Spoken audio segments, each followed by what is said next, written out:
Assalamualaikum warahmatullahi wabarakatuh. Alhamdulillahirrabbilalamin. Wassalatu wassalamu ala asrofil anbiya'i wal mursalin wa ala alihi wa sahbihi ajmain, amma ba'du. Puji dan syukur kita terhadap kehadirat Allah Subhanahu wa taala yang telah memberikan beribu-ribu nikmatnya kepada kita pada hari ini. Salawat dan salam tak lupa kita haturkan kepada Nabi besar kita, Nabi Muhammad SAW. Pada kesempatan kali ini saya akan menyampaikan materi mengenai percaya kepada kitab dan ayat ekonomi. Percaya kepada kitab Allah merupakan rukun iman yang ketiga, yang bermakna percaya dan meyakini bahwa Allah telah menurunkan kitab kepada para rasul-rasulnya untuk pedoman para umatnya. Hukum percaya kepada kitab Allah yaitu fardu ain, yang berarti wajib. Selain mempercayai keagungannya, kita juga harus mempercayai dan meyakini perintah, larangan, dan ajaran yang telah disampaikan Allah Subhanahu wa taala kepada para nabi-nabinya. Al-Quran sebagai kitab suci umat Islam yang dijadikan sebagai pedoman seluruh umat Islam. Al-Quran bermakna bacaan. Al-Quran didefinisikan secara terminologis yaitu kalam Allah yang diturunkan kepada Rasulullah SAW dalam bahasa Arab dan dinukilkan kepada generasi selanjutnya secara mutawatir. Membacanya adalah ibadah. Keberadaan Al-Quran sebagai dasar sumber hukum yang mengandung nilai-nilai ilahiyah yang dapat dijadikan sebagai motivasi, pedoman, dan ajaran dalam kehidupan di dunia ini. Nilai-nilai inilah yang dapat diterjemahkan agar dapat dipraktekkan dalam kehidupan sehari-hari. Salah satunya yaitu Al-Quran menjelaskan tentang nilai-nilai bagaimana seharusnya ekonomi Islam itu diformulasikan dalam kehidupan sehari-hari. Contohnya, riba. Dalam Al-Quran, Allah melarang perbuatan riba dikarenakan akan menyengsarakan masyarakat. Karena itu kita harus menjauhi perbuatan riba. Firman Allah dalam surat Al-Imran ayat 130 yang akan saya tuliskan.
Yang berbunyi A'udzubillahi minasyaitonirrajim. Bismillahirrahmanirrahim. Ya ayyuhallazina amanu la ta'kulu riba ud'afa muqafatu wattaqullaha la'allakum tuflihun. Wattaqun narallati uiddat lil kafirin. Yang artinya, hai orang-orang yang beriman, janganlah kamu memakan riba dengan berlipat ganda, dan bertakwalah kamu kepada Allah supaya kamu mendapatkan keberuntungan. Peliharalah dirimu dari api neraka yang disediakan untuk orang-orang yang kafir. Quran Surat Ali Imran ayat 130. Dampak ekonomi yang muncul dari riba ialah meningkatnya harga-harga barang dikarenakan suku bunga yang naik, sehingga harga barang menjadi meningkat karena salah satu penentu harga yaitu suku bunga. Dengan dilarangnya riba, maka Allah menghalalkan jual beli. Seperti firman Allah dalam surat Al-Baqarah ayat 275.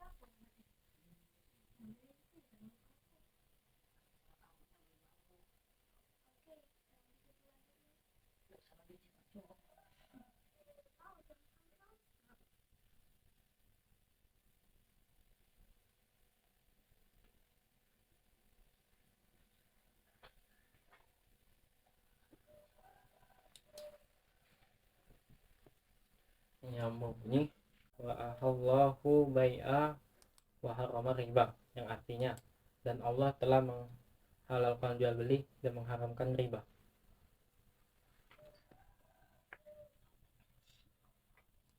Selain jual beli, terdapat juga sistem mudharabah yang mengandung nilai-nilai tolong-menolong, kemaslahatan, dan keadilan. Nilai-nilai inilah yang diterjemahkan ke dalam produk-produk perbankan syariah. Contohnya tabungan mudharabah, musyarakah, dan lain-lain. Hal ini berdasarkan firman Allah dalam surat Al-Muzammil ayat 20 sebagai berikut.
Main di Indonesia tapi melo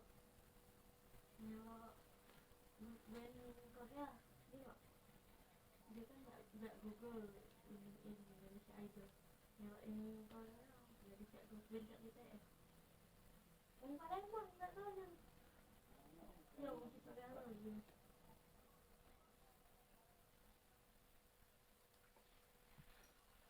yang Palembang Bandung Lampung.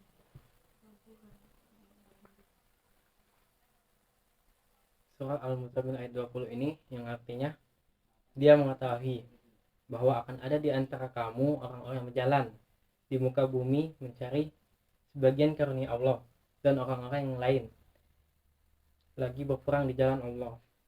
Maka bacalah apa yang mudah bagimu dan Al-Quran dan dirikanlah sholat, tunaikanlah zakat dan berikanlah pinjaman kepada Allah, pinjaman yang terbaik. Di samping itu Al-Quran juga mendorong untuk memudayakan zakat, infak, sedekah, dan wakaf. Jika riba tadi mengajarkan bahwa kita bertujuan untuk mengambil keuntungan sebesar-besarnya walaupun dengan cara yang salah, hadis waqf ini mengajarkan kita untuk lebih peduli kepada masyarakat sekitar dan sesama. Karena dengan hadis ini keberkahan harta akan mendapatkan keberkahan dari Allah Subhanahu wa taala. Sesuai dengan firman Allah dalam surat Al-Baqarah ayat 43.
Firman Allah dalam surat Al-Baqarah ayat 43 ini berbunyi, wa aqimus sholata wa atuz zakah tawarka'u ma'ar raki'in, yang artinya dan laksanakanlah sholat dan tunaikanlah zakat dan rukuklah serta orang-orang yang rukuk.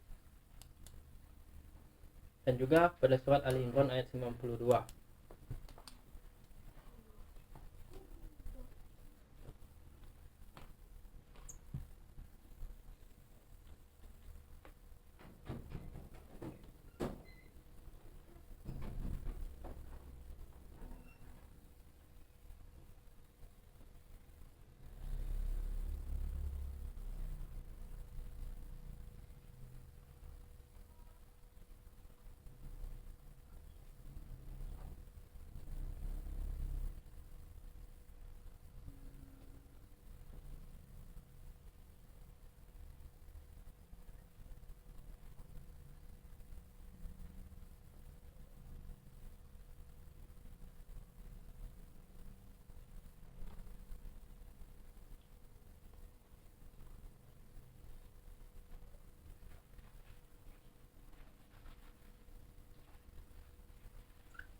Surat Ali Imran ayat 92 yang bunyi a'udzubillahi minasyaitonirrajim.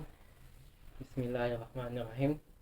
Lam tanalu birra hatta tunfiqu mimma tuhibbun wa ma tunfiqu min sayyin wa innallaha bihi alim, yang artinya kamu tidak akan memperoleh kebajikan sebelum kamu menginfakkan sebagian harta yang kamu cintai, dan apapun yang kamu infakkan tentang hal itu, sungguh Allah Maha mengetahui.